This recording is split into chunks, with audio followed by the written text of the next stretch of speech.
Si thoni të përgatisim disa pasta me kungull të njomë që me të vërtet nuk duhet të mungoj në tryezën tonë në sezonin e kungullit. Marrim 3 kunguj të vegjël të njomë dhe i presim në formën e gjysmë rrethit.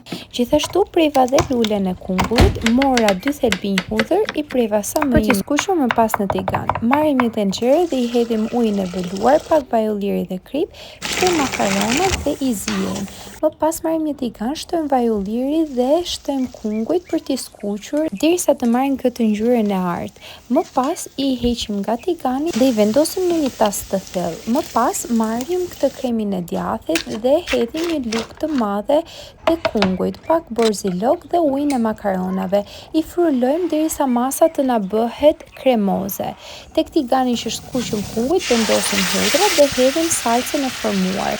Shpërlejmë tasin nga salca e ngelur me ujin e makaronave, më pas shtojmë makaronat, pak ujë nga makaronat përsëri që të bëhen më kremoze, djath parmixhan të grirë dhe i lëm të zihen derisa masa të na shteroj, por jo plotësisht. Makaronat u bën shumë kremoze dhe kishin me të vërtet një shije fantastike. I servirim në pjatë të ngrohta.